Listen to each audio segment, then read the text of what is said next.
How are you doing financially? You happy with everything? And how's that been going? Unbelievable. It's been remarkable. Since I started, I have 130 something jobs paged.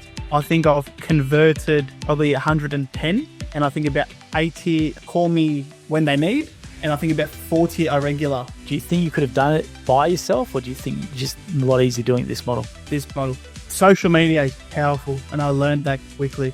Obviously I started to get more consistent with my posts, and more work started to come in. So more work's coming directly in from your posts? My posts and my social media and word of mouth has been massive. Now, what else, Nathan, in your business that you think would be interesting to other people? A guy come up to me and he said to me, I'm thinking of starting a Jim's Mowing franchise. He goes, is it really worth it? I go, yes. No two ways about it, yes.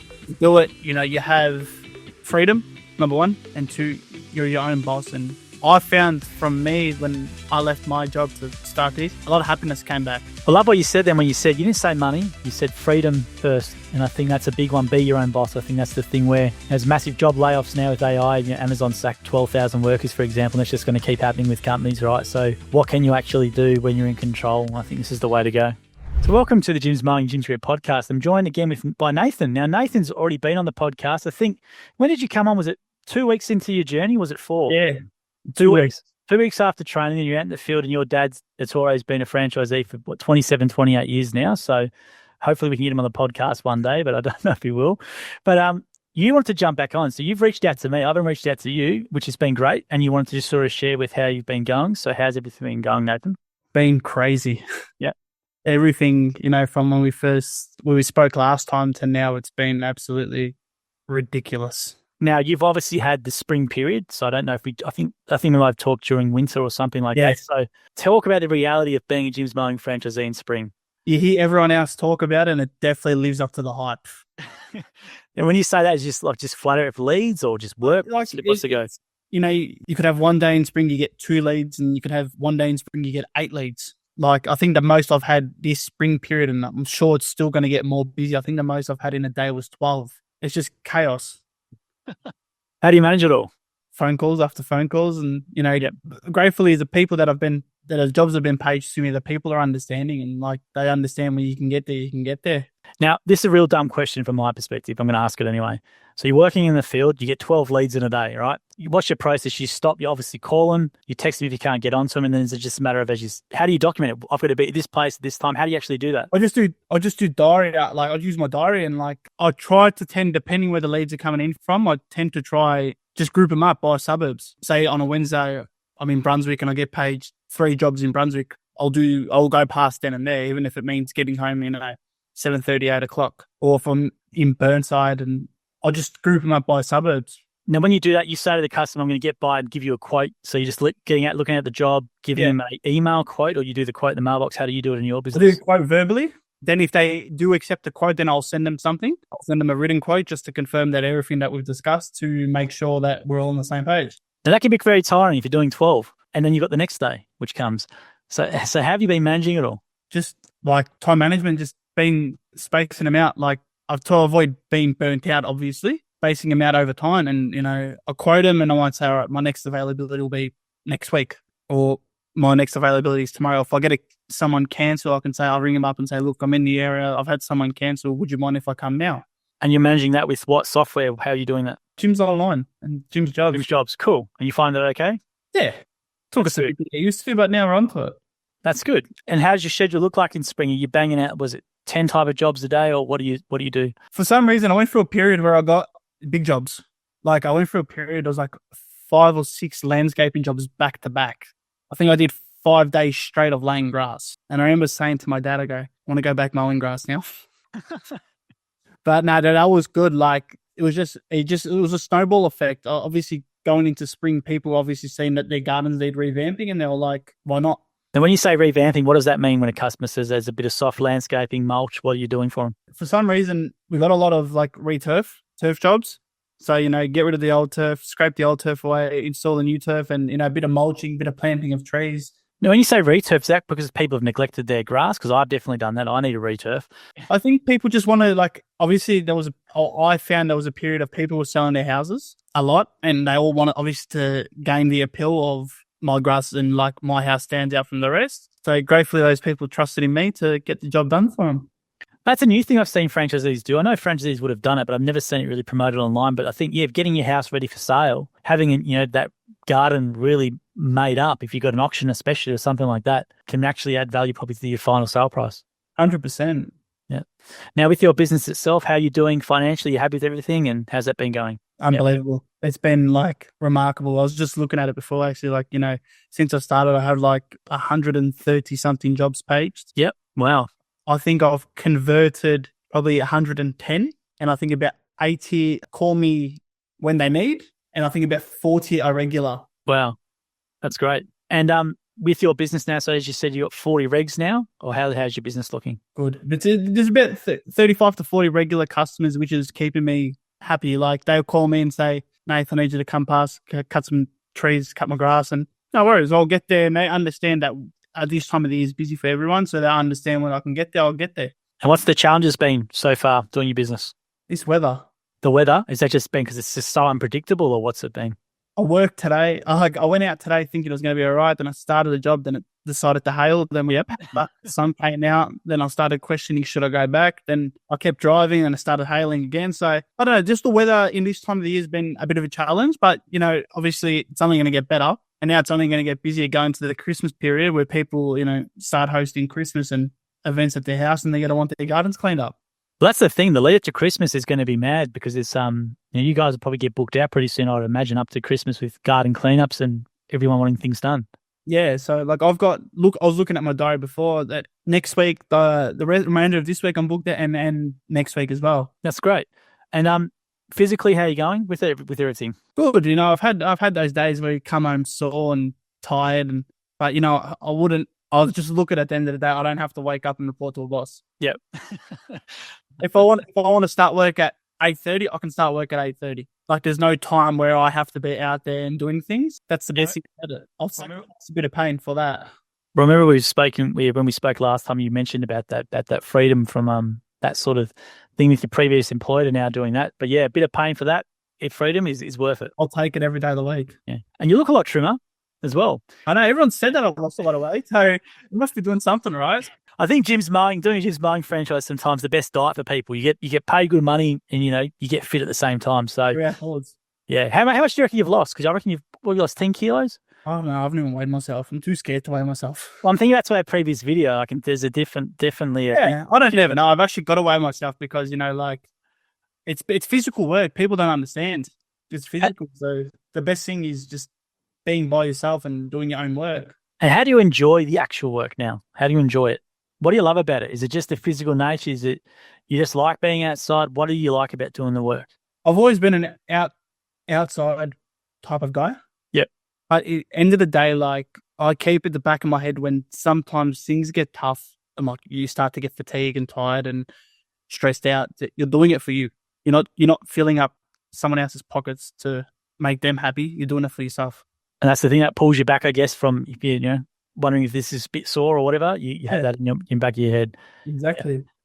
Now, with the business itself, any other tips or any other things you picked up? What's been helpful from in doing your business? Oh, I did hire someone on a casual basis. Okay, well, speaking about that last time, do you want to talk about that?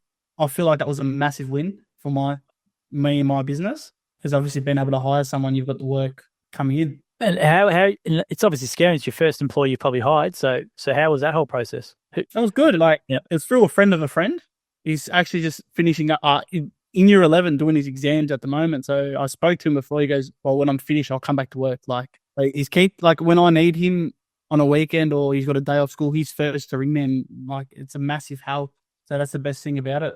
Do you plan on getting more employees, or is it just something you just want to keep as a casual thing? For the time being, obviously more of a casual sort of thing until the business really does take that next level. But when you say take the next level, how do you plan on getting to the next level? What do you want to do? I want to have another trailer or two on the road. Now, I'm sure you would have discussed that with your father. What was his advice around that? He's always said to me, he goes, for him for 28 years or 27 years, he's kept it just him. He's had his workers. He goes, he was happy doing just that. But me, I've got different plans. I've got a bigger mind. Right. So the next step for you is you want to get a trailer with obviously you need another ute for that plus a work, which is a significant investment. Yeah. So So is your plan to just do it? Like, let's say John Wiles is a good example from our training here. He's sort of done that sort of route. That's the way you want to go? Yeah. It's like still be able to have my trailer and my car out on the road, but, have the trust in someone to run that other side of things as well. And what else about Jim's mowing has surprised you now you're into it a bit, done your first spring or doing your first spring? Never know who's going to ring up. Right. And what do you mean by that? I got a job page, probably going back a fair bit now. It was actually a company that looks after the BP petrol stations. Last week, I did mowed 4 of them. So that was a massive turning point for me because BP is one of the biggest petrol stations there is on every corner nearly. And, sitting on my ride-on and having my trailer out there and in my uniform, people were like, oh, I got a fair bit of work out of that. Oh, did you? There's people coming up to me saying, hey, do you have a business card? Like, they were highway BPs as well. So it's all blocks of land and all that needed to be cut.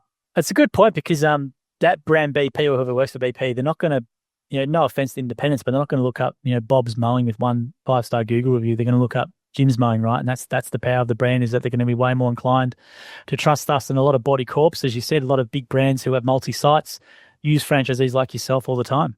100%. And like I say to my customers now, end of the day, you can go get 15, 20 quotes if you want, but you've come to gyms, you've got a backing by the gyms group. Like you can look at, whatever there is. I think there's 5,000 mowing franchisees, you could see that it's done properly. Well, what do you say that? Because obviously when we post stuff as gyms, there's always independent guy jumping on and putting in his 2 cents about how he didn't need gyms and he's successful. Don't give Jim your franchise fees and do your own thing. Now being in business, like how do you think it would have compared? Do you think you could have done it by yourself or do you think you're just a lot easier doing it this model? This model. Social media is powerful and I learned that quickly. Like obviously I started to get more consistent with my posts and more work started to come in. Oh, right. So more work's coming directly in from your posts. My posts and my social media and word of mouth has been massive. What posts are you doing and what do you find works best for the time-lapse sort of videos? Time-lapse, yep. People love it. Like, and they see me like, I love your videos you've done. I'm like, it's just me running around with a lawnmower during the day. Obviously people love to say anything. Yeah, so for time-lapse, for those that don't know, you'll set up your phone maybe on a stand or on whatever, set up and then basically hit record. And then for the whole job, you're filming it. You come into the end of the job, you times it by 6 or 5, depending on the platform, and put music up and away you go. Yeah, and like, obviously, my main goal is this year to get through the rest of this year. So then next year, I want to focus a bit more too on the social media aspect of it all. Yep. Start the year fresh, and it's been 6 months now, so. Well, 6 months. You've only been going for 6 months, so not even a year into it now. And the first year is obviously the hardest bit in business, so it's understandable that's the case. Yeah, so it's been a roller coaster. Yeah, and support. How do you get onto your franchisor much, or how does that go with you? John, I've got John for most as my friend. Johnny, yep, he's been remarkable. Like he'll ring me once every couple of weeks to check in, see how things are going. Great. He's always said if you need anything, reach out, and when I do, I do. And he's there to help out. Yeah, he's remarkable. Like I couldn't do it. Like wouldn't go to him with anyone else. Awesome. And how's the meetings been? Have you been to a few meetings? Yeah, I've been to all of them. So I don't mind them. Like it just breaks it up a little bit. Yeah. Are you doing in-person meetings or they do them on Zoom? Zoom. I've only had the 2 I've been to on Zoom. So I think we've got one coming up shortly that's in person, I believe. Oh, cool. That'd be good to get along and you can meet franchisees. Yeah. To that one. Now, what else, Nathan, in your business that you think would be interesting to other people, franchisees or to people maybe thinking about it? Like I had a guy come up to me and he said to me, I'm thinking of starting a Jim's Mowing franchise. I go, mm-hmm. He goes, is it really worth it? I go, yes. Like, no 2 ways about it. Yes. Do it. You have your freedom, number 1. And 2, you're your own boss. And I found from me when I left my job to start this, a lot of happiness came back. A lot of happiness. Like just I had a bit of a pep in my step. I love what you said then when you didn't say money, you said freedom first. And I think that's a big one. Be your own boss. I think that's the thing where there's massive job layoffs now with AI. Amazon sacked 12,000 workers, for example, and it's just going to keep happening with companies, right? So what can you actually do when you're in control? I think this is the way to go. 100%. Yeah. And I was going to say as well, what's the realities of maybe, because we always see the comment all the time, and you would see him if you're on social, don't give Jimmy all your money and why give Jim a commission from every job, etc. So how do you find the concept of the fee? So every month you obviously got to pay franchise fees. How do you find that? Because that's something that some people outside of gyms find very confusing and they think it's just a cash grab and all that sort of stuff. So how do you work that out? I quoted a job probably about a month ago and it was a big job and the lady turned and goes, only half of that's going to go to gyms. what do you mean? And she goes, well, whatever you make, 50% of it goes to gyms. I said, do you reckon I'll be standing here if that was the case? I go, no, it doesn't work like that. And that's like, we discussed it last time. And I think that's the biggest misconception that people get. The franchise fees set up to fill Jim's pocket. It's not. Like, don't get me wrong. Like, the last 2 months, my fees have been ridiculous amounts. Because all the leads you're taking, yeah. The leads I'm taking. And you know what? For me, if I'm paying, $1,500-$1,600 in my fees, all I say to myself, I've paid that much in fees. How much have I turned over that month? That's my biggest. Yeah, $1,500. No worries. What have I turned over? And I think what you said, I love hearing that because that just means we've got more work to do about the gyms franchise model, because I think there's a common misconception that we get lumped in with other franchises where they take 20 to 30% of what you make. And that's just the general thought people have with franchising, where they don't know the gym system is the flat fee model. So the guy making $100K or $1 million, depending on leads, pays the same. 100%. Like, and I don't even think twice about it. And what's your like, for me, like, I think, do you think there's becoming a better understanding in the market that cheaper is not always the best when it comes to a home service business? Because I see, I think gone are the days where people expect the $30 mow, but I think people still want to try and cheap out sometimes on this and learn the hard way. So what's your perspective from talking to customers, and they would obviously be telling you things about maybe they had a previous person or... Joe, I'll tell you honestly, I've had, I reckon, 6 or 7 customers who said my prices are too expensive, and they've got called other gardeners that I've gone back to fix that other gardener's work. I say to them, I said, look, yes, my price might be more expensive, but you get a good job. And I will not leave a job until my customer's happy. And plus, you got the backup and stuff. If they aren't happy, they can call. I like hearing that, because a lot of the time we have independents jump on our page and they'll say the other way around, but I like hearing from franchisees saying, no, it's the other way around. It is. Like, for me, I've had a few customers that have called me and said, look, sorry, I should have called you first. Must make you feel good when you hear that, because that's I'll never turn my back like on a customer, you know what I mean? Like, if they've said no to the quote the first time, I'll say, yeah, no worries. If anything changes, you've got my number, give me a call. Now, real quick, how do you then, like, for other franchisees or for people looking into it, someone says you're too expensive, how do you deal with it? Like, is it something where you're then going into more detail about the service itself, or how do you deal with that sort of reaction? I think, like, if I've had a customer turn around and say, mate, you've quoted too much, first phone call I make is to my dad. I'll say, how much would you quote? But then again, like, he said to me, well, you got to think too, I've been doing this for 27 years. And, like, look at it this way, divide it up into sections. Even John said it to me too. He goes, just divide it up into sections. How long is it going to take you to do this, this, this, and this? And just make sure, like, you're making money for yourself as well at the same time. Speaking of jobs page, I just got a job page too. That's good. 526. What type of lead is it? What does it say on it? Let's have a look. I get excited when I see Jim's group text message. That's good. Mowing, gutters, pruning, 2 blocker units. 2 blocker units, gutters and pruning. Gutters and pruning, mowing and hedging on the nature strip, 2 patches of grass in the front, checking the grates, drains for leaves, etc. periodically, maintaining the garden, pruning of plants, and then tree when necessary, weeding. Sounds like a regular type job. That's my point. You're never going to know who's going to call. That's a good one. And I was going to say as well, looking back on it, would you have done things differently at the start? Would you have bought different equipment or anything different you would have done at the start when you were doing this? Not really. Like, I'm happy with the way I set everything up. Like, everything that I've done from day dot to now, it's been good. I'm happy. Everything's running smoothly. I've had no mishaps. People laugh at me when I say, I've got 26 5-star reviews. I said that means a lot to me, because maintain a good rate, I'm happy. That's great. Now, is there anything else, Nathan, I should ask you before? I think I've asked you most things I can do. Is there anything I should ask you that I haven't? I just thought it'd be good to jump on and, have a little bit of a chat, and yeah. Yeah. Well, look, I'll ask you a couple more questions then. Gear. So what gear are you going with, or what do you use? Bush Ranger. Bush Ranger. Now, maintenance of Bush Ranger, are you doing it every week? How do you do your maintenance on those equipment?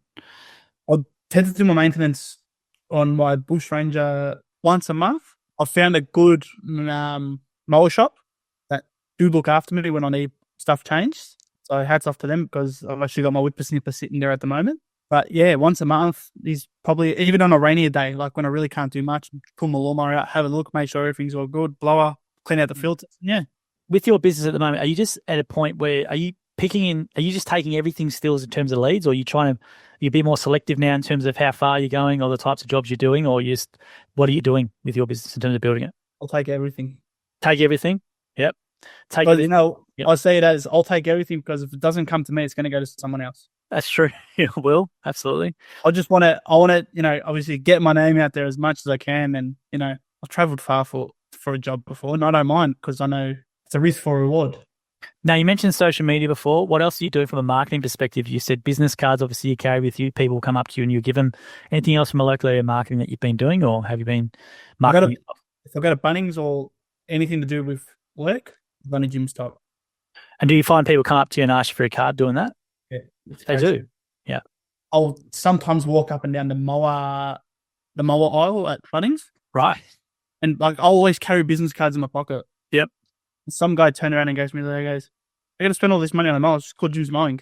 I said, yeah, here's a business card. And you can have fun with it these days. That's a good idea. And I was going to, and because you're in the brand, no one else is going to really do that. So Darren's Mowing or Bob's Mowing or something like that. Jim's is obviously going to be the one they asked with. And what does your partner think about what you're doing? Loves it. Loves it? Is it the same comment? Just seem happier? Yeah, it does, I won't go into my financials, but, from earning X amount a week working full time for someone to what I'm making now, next to nothing. Yeah. But you've also got this really good platform as a young person now to build that wealth and build that, future wealth for yourself and your family by having that extra income where you can, invest. I don't know if that's your plan or not, but that's, yeah. Yeah, 100%. End of the day, I did this for a reason, is to give myself and my family the best future possible. Now, you mentioned coaching last time, your soccer coaching. Before we finish up today, how did that go this year? Good. Up and down season, that one. Yeah. So who do you coach again? I used to coach at Brunswick Juventus. Yep. And you coached under 14s or something, was it? Are you going to be coaching next year, or what do you do with that area? No, had enough of coaching? Had enough. I honestly, don't get me wrong, the best kids, best club that I've been part of my soccer career. Yeah. That's time. I've been coaching for 7 years, Joe, and it's just time. Well, people say the first year of business is the most important. It's time I've got to turn my attention to that. Yeah. 100%. My 100% attention because, as you've probably seen in the past, one wrong move and it could all go sideways. No, well, that's why I had to ask you, because I saw that Brunswick Juventus, you were coaching with them, which is cool. And I can relate to that. I coach soccer myself, and then trying to work and do that with a kid at home, it's not easy. And if you don't get the results go your way as well on the weekend, it makes for not a good start for the week. You're racking your brain, and you're dealing with Facebook messages and all that sort of stuff. There's a lot of dramas that go into it. Exactly. Yeah. Well, thanks for jumping on, Nathan. Great to hear. After 6 months, you're doing well. You look fantastic. Really great to hear that you're happy as well. And keep doing what you're doing, and hopefully we can jump on at the year's mark at 12 months. It'd be great to jump on to see how you've been going. Mate, thank you. Thanks, Nathan. See you, mate. Thank you for listening to the episode of the More Than Just Mowing podcast by Jim's Mowing. If you do need help with your local gardening expert, please give us a call on 131 546 for Australia, 0800 454 654 for New Zealand, or head to jimsmowing.com.au or jimsmowing.co.nz. If you liked what you heard, please make sure you leave us a review as well, wherever you consume your podcast. We appreciate your support. And until next episode, we hope you have a great week.